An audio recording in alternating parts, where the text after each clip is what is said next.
Installation de Proxmox 8.2. C'est parti.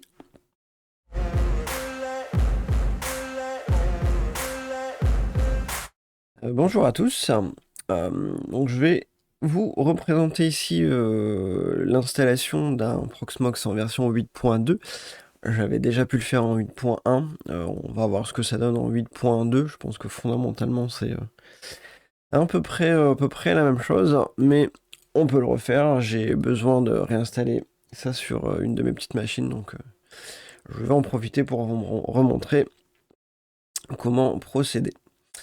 Donc l'étape numéro 1, c'est d'aller forcément sur Proxmox, de lancer une recherche Proxmox, et dans vos résultats, je vais essayer de vous zoomer, puisqu'il y en a plein qui ne voient pas beaucoup et qui sont sur téléphone.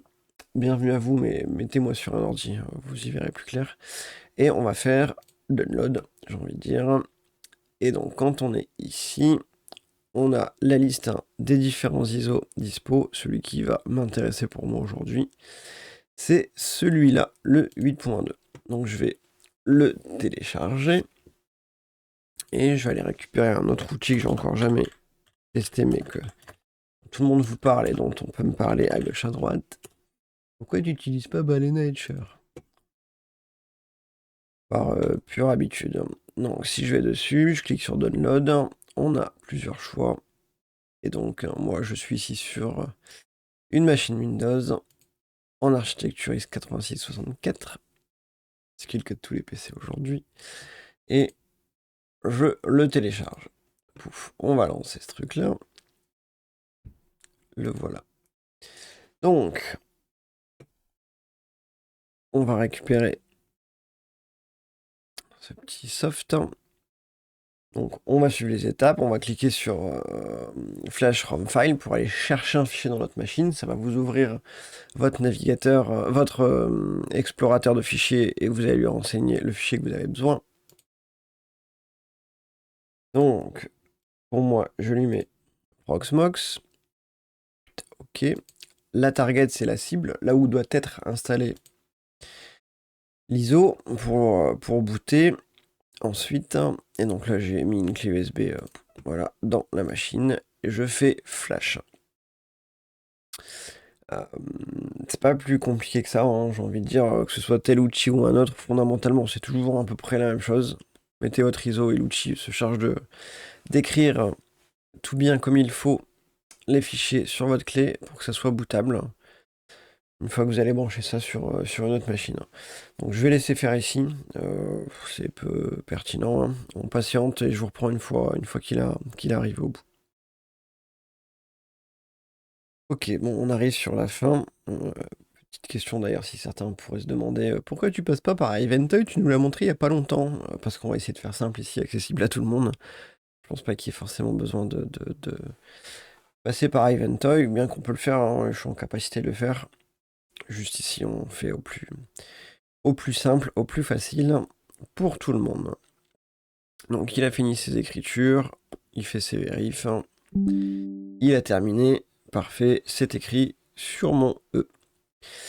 Très bien, bon, on en a fini avec cette machine-là, je branche tout ce qu'il faut pour essayer de vous montrer l'écran du petit PC et je vous reprends juste après. Ok, alors, je viens donc de démarrer le mini PC et donc il est en plein boot, il a lancé la clé USB et donc il me dit bienvenue sur l'installation de Proxmox. Donc on va valider la première partie, installe Proxmox en mode graphique, donc je fais juste entrer.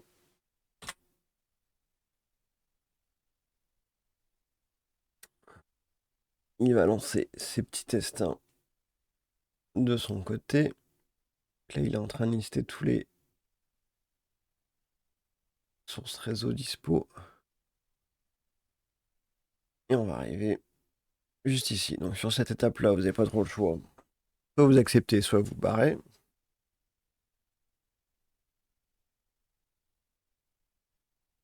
D'ailleurs, je vais prendre ma souris sans fil.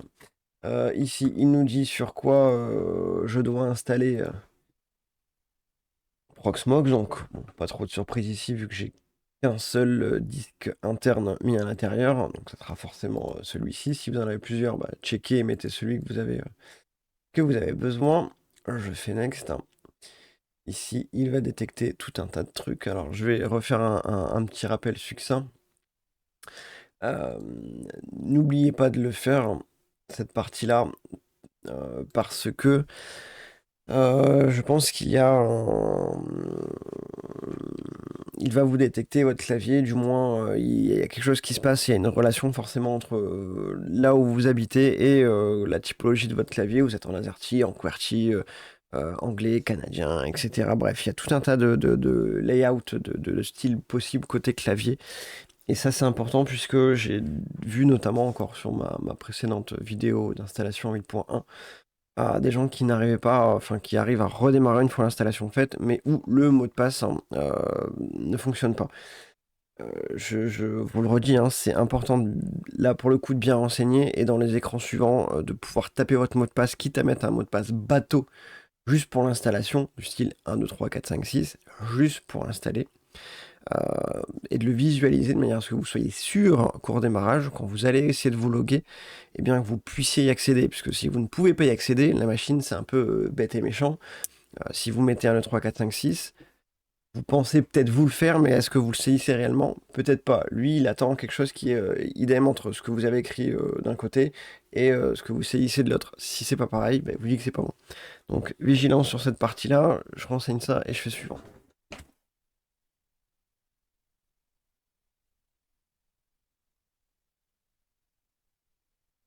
Ben, vous voyez, exemple typique, quand je fais le A, il fait un Q, donc c'est important. Le Q, c'est un A.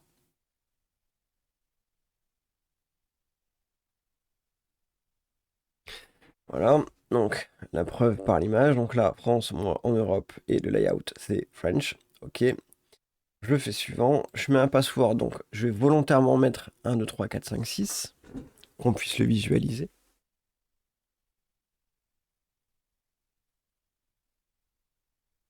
Et là, ça vous fait des points. Donc, vous reprenez dans l'email, par exemple, parce que moi, je m'en fous de l'email, et je vais noter 1, 2, 3, 4, 5, 6 pour voir, visualiser que c'est bien ce que je saisis.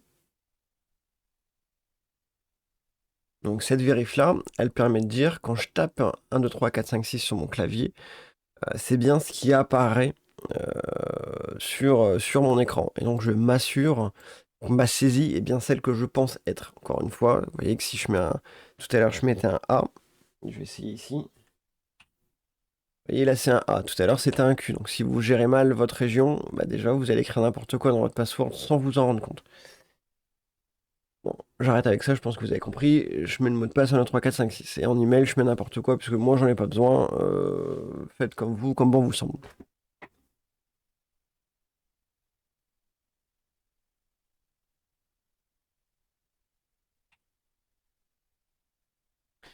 Hop, une fois que ça s'est fait, donc je suis sûr que mon mot de passe, c'est bien ce que je pense être. Je le répète, hein, mais il y a eu quand même beaucoup de demandes là-dessus.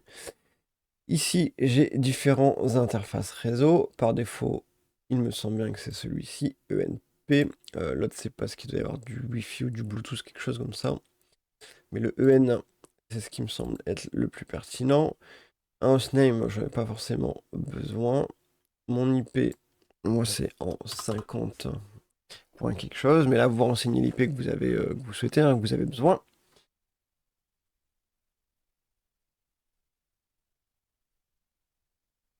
Et je vais juste aller checker vite fait si j'ai une plage dispo dans mon réseau. Hop, me revoilà. Donc, le hostname, c'est le nommage entre guillemets qu'on fait de la machine. La première partie, là, surtout, c'est ce que vous verrez dans votre PVE après. Là, j'ai noté PVE-J4125. On va voir s'il accepte le tiret, je ne sais plus. Mais en gros, voilà, le début, c'est le nom que vous verrez dans votre interface Proxmox. L'adresse IP que vous lui donnez, soit vous laissez ce qui vous met par défaut, si c'est correct, avec moi que ça n'était pas, donc je modifie parce que j'estime être cohérent pour moi dans mon installation, puisque j'ai des IP réservés pour un certain nombre de machines, en dehors du DHCP pour le reste. Donc moi je le mets en 50.17, vous ça sera peut-être un point quelque chose, hein, ou autre selon ce que vous avez fait. Gateway, c'est votre passerelle, donc l'adresse de votre box concrètement. Et DNS serveur, idem, logiquement, c'est votre box. Même si vous avez du AdGuard ou des choses comme ça, n'hésitez pas à mettre votre box, puisque c'est celle qui va renvoyer du coup le bon serveur DNS derrière si vous avez ce type d'installation. Donc tout ça me paraît cohérent. Une fois que c'est fait, une fois que c'est OK, validé, je fais Next. Je vais avoir un récap qui me redonne tout ce qui va bien. Donc il va monter une partition en ext4 sur le premier disque dur qu'il a, SDA. En country, on a de la France, Europe, Paris, FR, une adresse mail. Voilà, l'interface qu'on prend pour le réseau, le nom de la machine du coup, et les IP qu'on souhaite bien lui mettre. Une fois que c'est fait, vous faites install, et à partir de là, eh bien, vous patientez le temps qu'il arrive jusqu'au bout. Donc rien de particulier à faire, vous n'aurez plus de questions, faut juste patienter, il va avancer. Une fois qu'il a terminé, il redémarrera, vous enlevez votre clé USB, et tout devrait bien se passer. Donc, je vais laisser couler tout ça et je vous reprends une fois qu'il a fini. Ok, il a fini, donc il va redémarrer, j'enlève la clé. Hop, voilà. La clé USB est retirée, il va s'éteindre et redémarrer. Démarrage en cours. Ok, donc là il va booter sur la première ligne.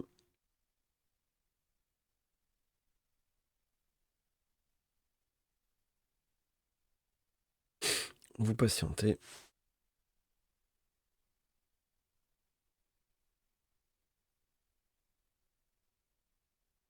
Jusqu'à temps qu'il vous donne l'adresse IP de tout à l'heure.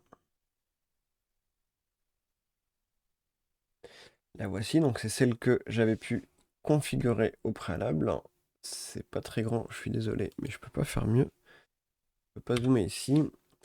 Donc c'est l'adresse IP de point 8006. Alors petit chips, j'avais pas branché le cam réseau, c'est pour ça qu'il m'avait dit à peu près n'importe quoi tout à l'heure. Donc je viens de brancher le petit cam réseau. Vous voyez que j'avais eu un échec du coup en disant bah je ne sais pas.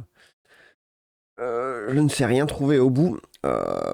Et donc là, à partir de là, une fois qu'on branche un câble à réseau, on arrive bien sur cet écran-ci. Le utilisateur par défaut, c'est root. Le mot de passe, je mets donc mon 1, 2, 3, 4, 5, 6. On laisse ça en PAM. C'est du français pour nous. On fait connexion. Hop, et on va arriver sur quelque chose de commun. On voit qu'on est ici sur une version 8.2.2. Donc il va falloir mettre à jour tout ce qu'il faut pour que tout se déroule bien. D'ailleurs, pour info, ça doit être quelque chose comme ceci ici. On a un post install. Hop. Donc on prend un shell. On met à jour le tout. Ouf. Est-ce que je peux mettre à jour? Oui. Et donc tout ça, donc on valide tout hein, globalement. Sauf si vous avez des besoins particuliers. Mais ça va vous mettre à jour l'entièreté du Proxmox. Donc pour qu'il puisse rebooter en 8.2.8, il me semble, à l'heure actuelle, qu'il enlève le petit message pop-up en disant que vous êtes sur une version que vous n'avez pas de licence, puisqu'on prend la partie gratuite communautaire. Bref, c'est important de le faire pour que vous puissiez déjà travailler sur une bonne base, avec toutes les dernières mises à jour et tout ce qu'il faut pour que tout fonctionne bien.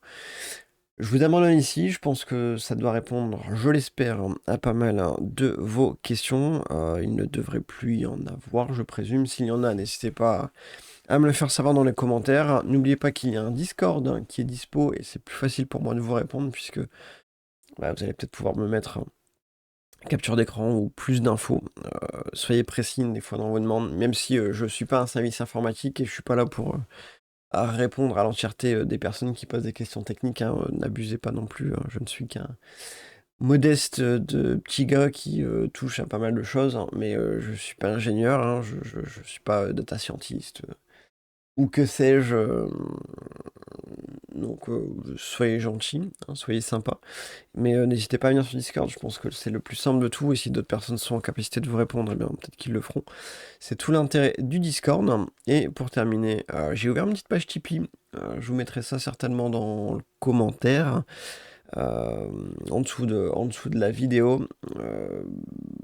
Voilà, s'il y a des gens qui souhaitent soutenir d'une manière ou d'une autre la chaîne, eh bien n'hésitez pas, ma foi. Rien ne vous y oblige, hein, faites tout ce que vous voulez, mais s'il y a des généreux donateurs. Allez, je vous souhaite de passer un bon week-end, hein, si vous me regardez aujourd'hui en ce dimanche 3 novembre. Sinon, à la prochaine. Salut!